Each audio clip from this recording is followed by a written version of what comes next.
सुभान अल्लाह सुभान अल्लाह। मुकद्दर है हमारा कि आज खुदा ने तुम्हें और मुझे इस जगह पे बैठाया, जिस जगह के बारे में मुहद्दिस देहलवी रहमतुल्लाहि ताला अलैहि फरमाते हैं।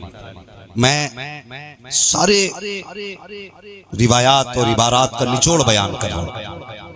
फरमाते हैं कि जिस जगह पे, और ये कौन मुहद्दिस हैं? ये वो मुहद्दिस हैं जिन्हें सुन्नी भी मुहद्दिस मानते हैं और वहाबी भी मुहद्दिस मानते हैं। जी जी बेशक। ये वो जात है मुहद्दिस देहलवी रहमतुल्लाहि ताला अलैहि।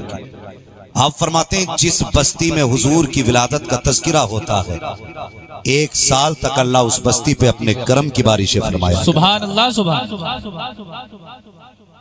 1 साल तक अल्लाह उस बस्ती पे अपने करम की बारिशें फरमाया करता है। और फरमाते हैं अल्लाह 1 साल तक उस बस्ती से मुसीबतों को दूर फरमा देता है। तो नसीब वाले हैं वो लोग जो हुजूर की बातें कर रहे हैं जी। किस्मत वाले हैं वो लोग जिन्हें हुजूर की महफिल से जाने का मौका मिला। इस बार 12वीं शरीफ पर आप लोगों ने घर भी सजाए होंगे जी। सजाए थे। सारे बरेलवी लोग बैठे ना, कोई बात नहीं, अगर इधर उधर से भी आए हो तो बैठो और फिर इंसाफ के साथ बैठो। हम तुम्हें बताते हैं हुजूर की विलादत है क्या। उम्मीद है अगर आज बैठोगे तो अगले साल भी इस रात का इंतजार करो इंशाअल्लाह इंशाअल्लाह।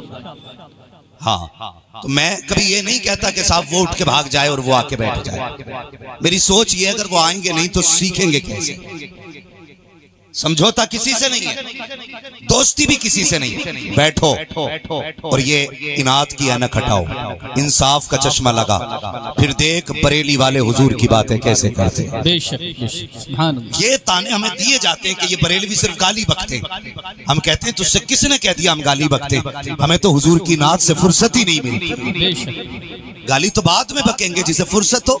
हम तो जब भी बैठते कभी मदीने वाले की जुल्फों की बातें करते हैं, कभी उनके चेहरे की बातें करते हैं, कभी उनकी आंखों की बातें करते हैं। बात उनकी रफ्तार हो तो रातें गुजर जाती हैं, बात उनकी गुफ्तार की हो तो महीने गुजर जाते हैं। तुझसे किसने कह दिया हम तेरी बात करते हैं? अपना उसूल तो ये है, उन्हें जाना उन्हें माना, ना रखा गैर से काम, लिल्लाहिल हम्द में दुनिया से मुसलमान। वाह वाह वाह, नारे तकबीर, नारे रिसालत, जश्न ईद मिलादुन नबी, हजरत अल्लामा मुफ्ती हम्माद रज़ा साहब क़िबला, सुभान अल्लाह सुभान। तकलीफ होती है, आप भी इंसाफ के साथ फैसला करें जी।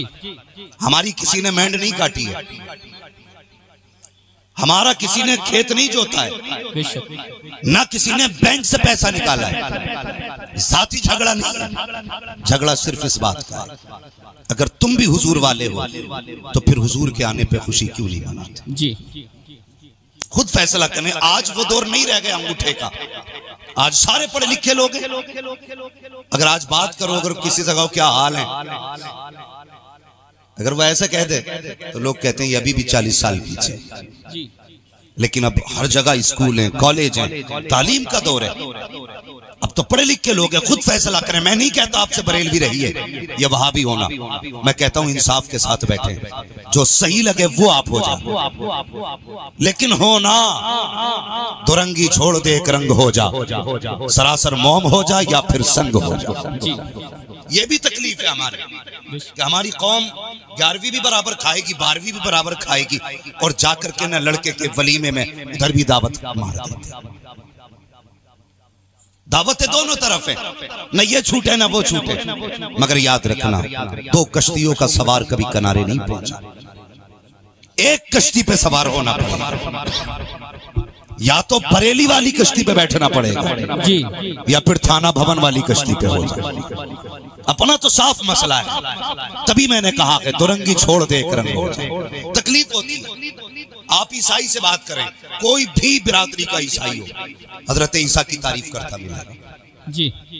ये नहीं कह सकता हमारे ईसा को मारा गया, पकड़ा गया। हर ईसाई अपने नबी की तारीफ करता है। तकलीफ होती है तू हुजूर वाला हो के हुजूर की बुराई करता है जी। क्यों? ए बेटे घर भेज दिया जाएगा वरना शांति से बैठो। क्यों? सिर्फ अपनी अलग एक जमात बनाने के लिए? आला हजरत ने किसका क्या नुकसान किया? क्या झगड़ा है आला हजरत से?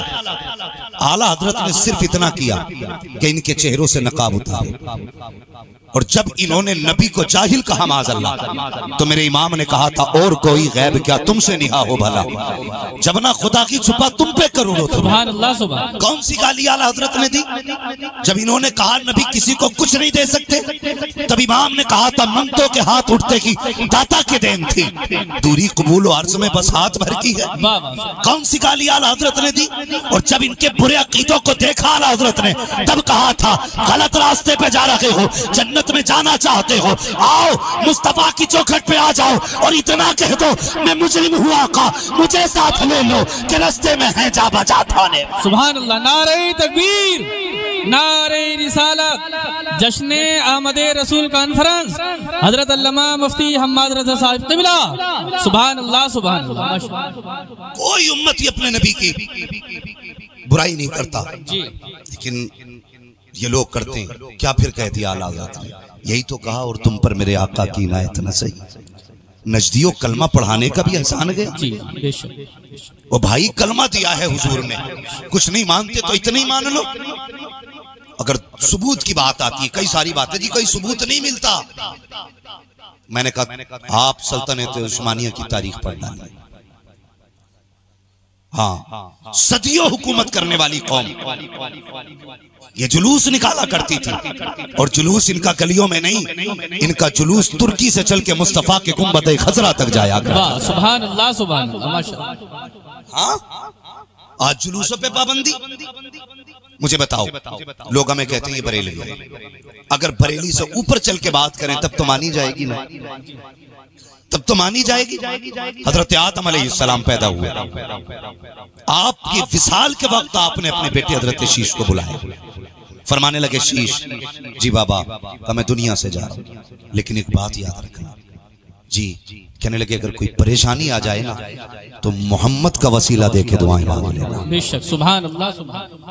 ये दुनिया के पहले इंसान की बात कर रहा हूं कि अगर परेशानी आ जाए तो हुजूर का वसीला देकर के दुआ मांगना, इसलिए कि कहते हैं ये नाम इतनी बरकत वाला है, अगर दुआओं में ले दिया जाए तो खुदा दुआएं कभी रद्द नहीं किया करता।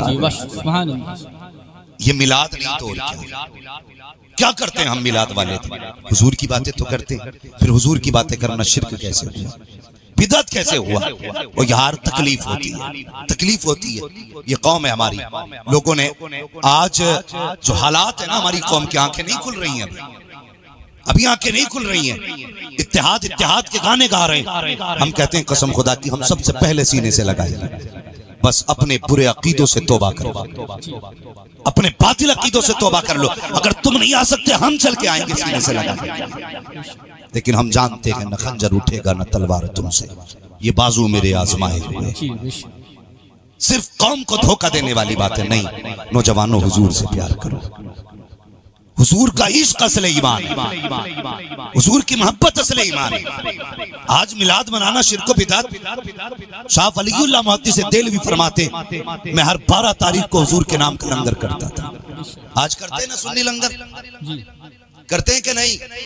आप सुनिए, लंगर का मतलब ये नहीं है तो 4 भगोने ही बने, अगर कुछ भी ना हो 5 रुपए का पार ले ले, 2-3 बिस्किट तकसीम कर, अल्लाह उसे भी कबूल फरमा ले इंशाअल्लाह। सुभान अल्लाह। किया करो यार, ये जरूरी नहीं है 10 दिन तक बिरयानी चले, मगर अल्लाह माफ करे मेरी कौम मेरे सामने बैठी है। एक साहब कहने लगे हजरत जी 12 दिन लंगर करता हूँ। मैंने कहा क्या करता है? कि 12 दिन तक हुजूर के नाम का लंगर, कोई बच्चा ऐसा नहीं बचता जो खा के नहीं जाता। मैं बैठा था उसके जब प्रोग्राम में, पड़ोस आके कहने लगा जनाब ये अभी आपसे कह रहा था, कोई नहीं बचता जो खा के नहीं जाता है, मगर इससे पूछो 5 साल से लंगर कर रहा है, एक बार भी इसके लंगर में इसके बाप ने खाया कि नहीं खाया, इसके बाप ने खाया कि नहीं खाया, इसका भाई आया कि नहीं आया। और क्या करोगे ऐसे लंगर का कि तेरे दरवाजे पे कुत्ते खा के चले जाएं, सगे भाई को एक लुकमा नसीब ना हो। तुझे किसने कह दिया कि लंगर कबूल हो जाएगा? खुदा की कसम, लंगर बाद में कर, पहले सगे भाई का हाथ पकड़, दस्तरखान पे बैठा, कोई आए ना आए, मदीने वाला मुस्तफा तुझे दुआएं देने लग जाए। सुभान अल्लाह, सुभान अल्लाह, सुभान अल्लाह, माशाअल्लाह। कहाँ जा रहे हो जी? इससे मतलब नहीं अब्बा को रोटी मिली कि नहीं मिली, इससे मतलब है गांव क्या कहेगा। कान खोल के सुनो, घर तुमने सजाए मगर दिल सजाना पड़ेगा जी। घरों पे झंडे लगे मगर अब तुम्हें दिलों पे इश्क मुस्तफा के झंडे लगाने पड़ेंगे इंशाअल्लाह। कि ये हालात है हमारे। इतना बड़ा मजमा बैठा है, क्या ये सारे ऐसे लोग हैं जिसके दिल में किसी का बुग़्ज़ ना हो, किसी के दिल में किसी की तरफ से कोई हसद ना हो? इतना बड़ा मजमा तो क्या 4 सफ़े मस्जिद में लगती हैं, 4 सफ़े, लेकिन 4 सफ़ों के नमाजियों के दिल साफ नहीं है। हाँ, कई जगह पे पंखा चलने पे गोली चल गई, कत्ल हो गए। पंखा क्यों चलाया? किसी ने आके बंद कर दिया, गोलियां चल गई। हम इसलिए आए थे पंखों के लिए गोलियां चलाएं। हया किया करो, मस्जिद खुदा का घर है। जब जाते हो ना, खुदा की कसम, रब अपने फरिश्तों से कहता है, फरिश्तों ये जो बंदा आया है इसने वुजू किया, मैंने चेहरा साफ कर दिया, गुस्ल किया, मैंने बदन साफ कर दिया, लेकिन इससे पूछो ये दिल में अदावत का बुग़्ज़ का मैल लेकर के आया है, इसे कब साफ करेगा? और इससे कह दो ये कितने भी सजदे पे सजदे कर ले, जब तक इसके दिल सीने के अंदर से अदावत का मैल नहीं निकलेगा, ना मुझे सजदे कबूल है, ना मुझे इसकी तिलावत कबूल। नारे तकबीर, नारे रिसालत, उलमाए अहले सुन्नत, जश्न आमद रसूल कॉन्फ्रेंस। अपने आप को आईने के आगे खड़ा करो और अपने आप से पूछो, कब तक झूठ बोलोगे अपने आप से? यूं ही बख्श दिए जाएंगे? इतना आसान है बख्शिश? आज खैरियत नहीं है हमारी कौम के अंदर। इतनी बड़ी बड़ी दीवारें खड़ी हैं कि जिन दीवारों को किसी भी हथियार से तोड़ा नहीं जा सकता। नफरत है हमारे बीच की। सगे भाई होते ना, 2 सगे भाई, बच्चे को भेज के कहता, जा देख का तेरा चचा किस मस्जिद में गया जी। क्यों? कि जिसमें वो जाएगा उसमें मुझे नहीं जाना नमाज पढ़ने। ये नफरत है हमारे बीच की। कब तक ये नफरतें रहेंगी? इसलिए नहीं जाएगा कि सगे भाई से समझौता नहीं है। उस मस्जिद में नहीं जाना है जिसमें सगा भाई जाएगा। एक पूछने लगा, जनाब बताइए, जिस जानवर में मैंने कुर्बानी की है उसी में मेरे भाई ने की है, लेकिन बात यह है मेरी उससे गुफ्तगू नहीं है, बताइए मेरी कुर्बानी होगी कि नहीं? शर्म नहीं आती? जब जन्नत का टिकट बंटता है तो ऐसे खड़े होते हैं जैसे जन्नत के ठेकेदार हैं। कभी झांक के देख गले में और अपने सीने के अंदर कितनी अदावत लेके बैठा है। ख्याल आया हमारी छोटी छोटी गलतियों का? वक्त नहीं है हमें मौलवी को देने के लिए। मस्जिद में जुमे का खुतबा होता, घड़ी देख रहा घर बैठा हुआ, अभी तकरीर हो रही होगी, अभी तकरीर हो रही होगी, जब जाऊंगा जब तकरीर खत्म हो जाएगी। इसलिए कि मौलवी की दकियानूसी बातों ने कानों में दर्द कर दिया। ये मौलवी दकियानूस नहीं, खुदा की कसम साइंस वहां तक नहीं पहुंच सकती जहां तक आज भी मौलवी पहुंचा हुआ है। जी बेशक, सुभान अल्लाह, सुभान अल्लाह। याद रखना, मैं आपके यहां पे लच्छेदार तकरीर करने नहीं आया, ये मेरा इलाका है, दर्द दिल है, तकलीफें हैं। हम मुस्लिम एरियो में रह रहे हैं, हमें पता नहीं भारत के हालात क्या है जी। रोज बोटियों पे बोटियां नोच रहे हैं, ये नहीं पता कल क्या होने वाला है। उनसे जाके पूछो जो अकलियत के हिस्से में रह रहे हैं उनकी जिंदगी कैसे गुजर रही है। आज मस्जिदें खुली हैं, मस्जिदों में जाने का वक्त नहीं है। आज दरवाजे खुले हैं, कोई जाने तैयार नहीं। जब लॉकडाउन लगा था तो लाठी खा खा के जा रहे थे मस्जिद जी। ये हालात है हमारे। बदलो अपने आप को। पहली बात तो मस्जिद जाता नहीं, घड़ी देखता रहता है किस टाइम खुतबा शुरू होगा तब जाऊंगा। अल्लाह अकबर, कलफ लगे कपड़े पहने, पैसा जो दे दिया है खुदा ने, अबू इतनी आ गई है, अब इसकी नजरों के सामने कोई जचता ही नहीं है। उस टाइम जाएगा जब खुतबा शुरू हो जाएगा। इमाम मेरे खिलाफ बोल भी कैसे सकता है? दुनिया हफ्ते में 1 बार दावत खिलाती है, मैं 3 बार खिलाता हूँ। सब 100 रुपए देते, मैं 150 रुपए देता हूँ। जेब में रख अपने 150 रुपए को। ऐसे 150 रुपए की जरूरत नहीं है मौलवी को जिसके घमंड ने तुझे इतना गुमराह कर दिया है। खुतबा देख के घड़ी से निकलता है, घड़ी देख के घर से निकला, मस्जिद में आया, पहला पैर मारता है पैरी में आके, ताकि पता चल जाए पठान आ गए हैं मस्जिद में, जमींदार आ गए हैं मस्जिद में। लोग मुड़ के देखते हैं किसने जूता बजाया है, लोग देखते हैं अच्छा पठान आए हैं, यूं जगह छोड़ते हैं, आइए आगे आइए। सफे खाली होती जा रही है। तुझे पता है हुक्म यह है अगर खुतबा शुरू हो जाए या लोग सफों में बैठ जाएं तो जहां जगह मिले वही बैठ जाया करो। किसी की गर्दन उछालने की जरूरत नहीं है, कदम बढ़ाने की इजाजत नहीं है, लेकिन तुझे ठेकेदारी का भूत सवार है। लोगों ने रास्ते दिए, चलता चला गया, आओ पठान आकर के बैठो। बैठ करके घड़ी देख रहा है, कभी इमाम को देखता कभी घड़ी को। इमाम समझ गया जल्दी में है, उसने खुतबा शॉर्ट किया, जल्दी से नमाज पढ़ाई, इसने 2-4 सजदे किए, आस्तीनें साफ की, काला झाड़ा निकलने लगा। रब कहता मेरे फरिश्तों इससे पूछो तो सही, ये मस्जिद में करने के आया था, मुझे डराने के लिए आया था या मेरी इबादत करने के लिए आया था? अगर इसको इबादत करनी थी तो इससे कहो ये घमंड क्यों लेके आया था, इसे बता दो, या तो घमंड का सरिया निकाल दे वरना उस वक्त तक मौत नहीं दूंगा जब तक इसे इसकी औकात नहीं दिखा दूंगा।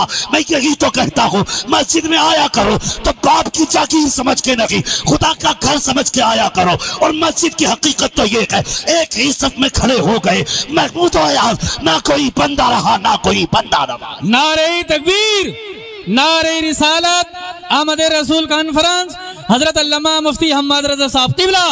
सुभान अल्लाह, सुभान अल्लाह। हमें अपने आप को बदलना पड़ेगा। जी जी, दिलों में जगह पैदा करो, जगह, जहां जगह मिले वहीं बैठ जा। वो खुदा दिलों के हाल जानता है, बेशक, सुभान अल्लाह, दिलों के हाल जानता है। हाँ, क्या ये नहीं होता? अभी जुलूस में झंडे टकरा गए, झंडे तो लठिया चल गई, वही झंडों के डंडे निकाल के चला दिए। तकलीफ होती है, हुजूर के उम्मती हो। क्या वो दौर नहीं पलट आया 1400 साल पुराना, कि पैर पैर से लड़ जाते थे तो सदियों जंगें होती थी जी। आज फिर वही कंडीशन है। और यार, हुजूर वाले वो नहीं होते जो बदले लेते हैं, हुजूर वाले वो होते हैं जो माफ कर दिया करते हैं। बेशक, सुभान अल्लाह, सुभान अल्लाह। कभी भाई को माफ करने का जिक्र हुआ हम में?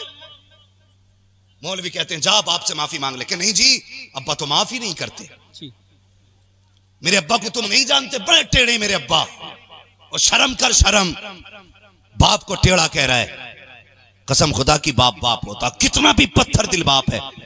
तूने कितना भी बाप को सताया है, जब रात को दुनिया सोई हो चला जा, बाप भी सोया हो उसके कदमों में बैठ जा, आहिस्ता से पैर पकड़ ले, उसकी आंख खुलेगी, तुझसे सवाल नहीं करेगा, तुझसे बोलने से पहले बाप रो देगा। बेशक, जब बाप रोए तुझसे कहेगा बेटे इतनी रात को क्यों बैठा है? कहना अब्बा नींद नहीं आ रही थी, बस माफ कर दो। बाप बाप होता है, कसम खुदा की। फिर उसके लहजे देखना, फिर उसका तेवर देखना, कितना गुस्सा था सब खत्म। वो कहेगा बेटे तूने आने में देर कर दी, मैंने तुझे कब का माफ कर दिया। वाह, सुभान अल्लाह, सुभान अल्लाह। ये बाप होता। आज हम सगों को माफ नहीं कर सकते जी, माफ नहीं कर सकते। दावतें कर रहा बंदा, दावतें जाके देखो, हम देखते। हाँ, प्रधान की दावत करनी हो ना, विधायक की, तो जूतियां घिसले, तुम जरूर आना साहब, तुम नहीं आए तो पार्टी खाली रह जाएगी। और सगा बाप बैठा देख रहा है। एक बार बेटा मुझसे भी कहते, किसी ने कहा यार बाप को भी मना ले, तो कहता नहीं नहीं, मेरे बाप ने मुझे चौराहे पर थप्पड़ मारा था, मैं उसको नहीं बुलाऊंगा अपने दस्तरखान पे, शर्म कर, वो बाप है। बाप के थप्पड़ से कभी औकात घटा नहीं करती, औकात बढ़ा करती है। जी बेशक। लोग कहते हैं ना अब्बा प्यार नहीं करता, गलत। क्यों नहीं करता? क्या नहीं जी मैं कुछ भी करूं मेरा अब्बा कभी रोते ही नहीं, माँ रो देती है मेरे लिए। हमारी कौम कितनी अच्छी है, बिल्डिंग बनवागा तो कह देता ये मेरी माँ की दुआ है, गाड़ी ली तो कह दिया मेरी माँ की दुआ। क्यों? अब्बा बद्दुआएं करता रहा था क्या? हर जगह माँ की दुआ। बाप ने बद्दुआएं की? या कोई बाप बेटे की तरक्की देख के परेशान होता है? हर बाप का ख्वाब होता है कि यार मेरी धूप में कटी है, मेरे बेटे की छांव में कट जाए। जी बेशक। हर बाप का ख्वाब है। अगर तुम्हारे जेबों पे कलम लगा है तो कमाल तेरा नहीं, कमाल तेरे बाप की मजदूरी का है। बेशक।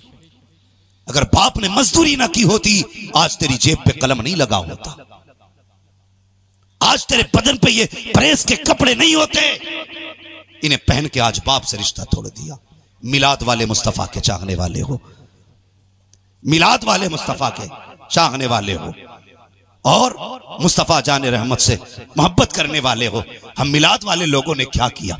यही कि हम अपनों को माफ ना कर सके। तुम्हें क्या पता, अल्लाह अकबर, कितने नसीब वाले हो। हुजूर की शान क्या है सुनो तो सही, मैं बताने लगा हूँ प्यारे। अल्लाह अकबर, हजरत आदम को रब ने पैदा किया, रूह भेजी जाना तो वो वापस आ गई। उसने कहा दिल नहीं लगा इसलिए वापस आई। रब ने महबूब का नूर रखा हजरत आदम के अंदर, फिर रूह गई, अब वापस नहीं आई। तो रब ने कहा वापस नहीं आएगी। उसने कहा जब से मोहम्मद का नूर आया है अंदर जाके बाहर निकलने को दिल ही नहीं करता। सुभान अल्लाह, सुभान अल्लाह। ये तेरे मेरे नबी की शान है।